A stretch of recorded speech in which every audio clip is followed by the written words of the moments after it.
చేశారు అని చాలా మంది పేరు చెప్పారు. ఇంకా చాలా మంది వందల మంది ఉన్నాయని కూడా చెప్పారు. సో ఎవరు సూత్రధారి? ఇప్పుడు ఈయన ఈయన చెప్పారు అంటే కేంద్ర హోంశాఖ సహాయ మంత్రి హోదాలో వెళ్ళి అక్కడ చూసి వచ్చి చెప్పారు కంటే ఇక అటలు లేవు, ఇక అటలు లేనట్టే కదా, అటలు లేనట్టే. హరీష్ రావు ఒక్క నిమిషం Rakesh, don't disturb, me turn వచ్చినప్పుడు యూ కెన్ రైట్. అయితే హరీష్ రావు ఫోను, కవిత ఫోన్లు కూడా ట్యాప్ అయ్యాయని కేంద్ర హోంశాఖ సహాయ మంత్రి బయటకు వచ్చి చెప్పారు కాబట్టి ఇక అటలు ఉటలు లేవు, ఇట్ ఈస్ కన్ఫర్మ్ విచారణ దీని ప్రకారం. సో ఎవరు సూత్రధారి? వాళ్ళ ఫోన్లు కూడా చేశారంటే ఎవరు, ఎందుకు, ఆ అవసరం ఎందుకు వచ్చింది అనుకుంటున్నారు మీరు? అన్నగారు ఇవాళ కేంద్ర హోంశాఖ సహాయ మంత్రి హోదాలో ఒక సాక్షిని, ఇది ఇక్కడ ఇన్వెస్టిగేషన్ కాదు, ఇంటరాగేషన్ కాదు, మా రాకేష్ గారు సరి చేసుకోవాలి. ఆయన ఎవిడెన్స్ రికార్డ్ చేయడానికి ఎంక్వైరీ ఉంటుందా కేంద్ర హోంమంత్రిని పట్టుకొని? ఆయనకు సంబంధమా? మాట్లాడేటప్పుడు కొద్దిగా మనం ఏం మాట్లాడుతుందో చూసుకోవాలా.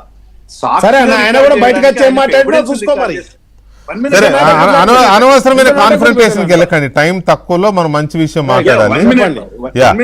Please please please.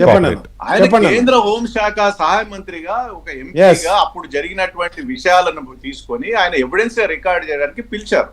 డెఫినెట్ గా హోంశాఖ సహాయ మంత్రి హోదాలో అక్కడ ఉన్నటువంటి ఉన్నతాధికారులు గారు, పోలీస్ అధికారులు గారు, సార్ ఇక్కడ ఎవిడెన్స్ ఉన్నాయి, మీది నిజమా, మీ ఫోన్ ట్యాప్ అయింది, మీ ఫోన్ నంబర్ ట్యాప్ అయింది, ఎవిడెన్స్ తో సహా రికార్డ్స్ తో సహా వినిపిస్తారు. వెంకటకృష్ణ గారు మాట్లాడిన మాటలు కూడా వినిపిస్తారు, కన్ఫర్మ్ చేసుకుంటారు. ఎంక్వైరీ అక్కడ జరుగుతుంది. అది గతంలో పోయిన వాళ్ళు. రెండో మాట ఇవాళ మా రామోహన్ భాయ్ మాట్లాడితేంది, గతంలో సిబిఐ ఏం చేసారు, ఇప్పుడు ఏం చేస్తారు, వీళ్ళ జుట్టు పట్టుకోవడానికి మాత్రమే తీసుకుంటున్నారా, వీళ్ళేమో ఆయన ఎవరు ప్రభాకర్ రావు పారిపోతే ఏం చేశారు అన్నమాట. మీరేం చేసి మరి ఇప్పుడు ఆయన ప్రభాకర్ రావు పట్టుకురావడం? కేంద్రం ఇన్వాల్వ్ అయితే తప్ప ఇవి ఆయన రాలేదు. కేంద్ర ప్రభుత్వం ఇనిషియేటివ్ తీసుకుంటే తప్ప మళ్ళీ ఇండియాకి రాలేకపోయింది ఆయన. ఇవాళ కేంద్రం రావడం ద్వారా రాగలిగారు కదా.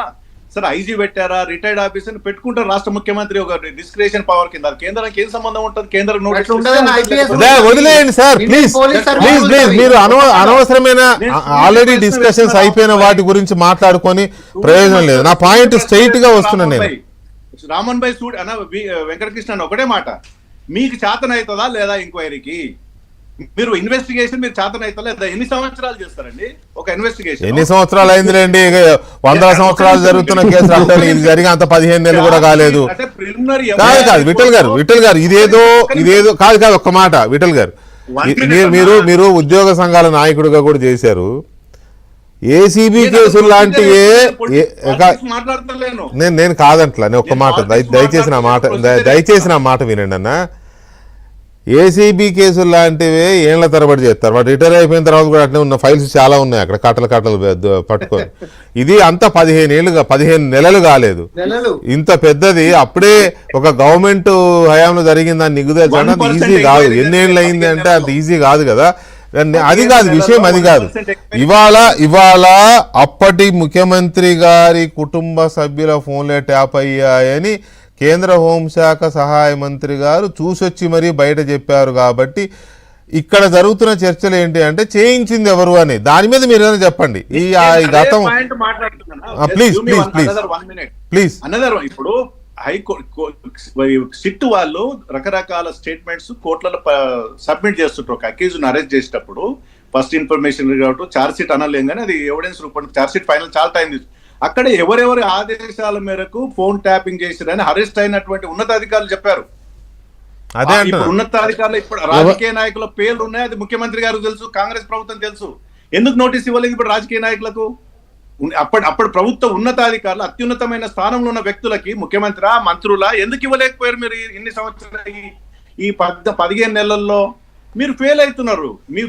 విఠల్ గారు అదంతా మీరు బీటింగ్ అరౌండ్ ది బుష్ అన్నట్టు. అంటే కాదు దయచేసి నా మాట కూడా అర్థం చేసుకోండి.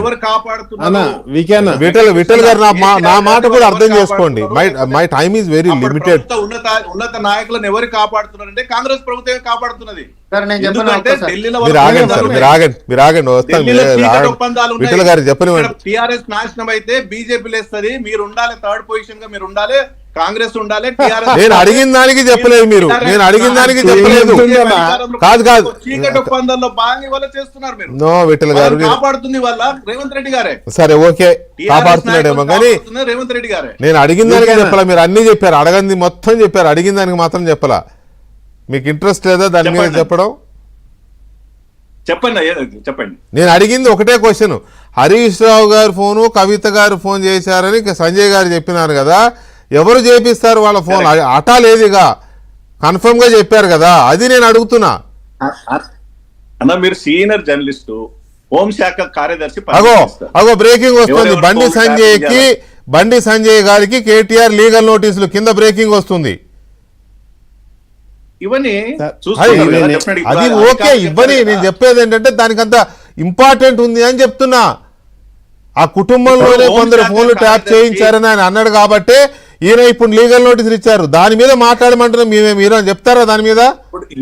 ఇప్పుడు చెబుతూ ఆగబ్బా, నువ్వు చెబుతూ ఆగు రాకేష్.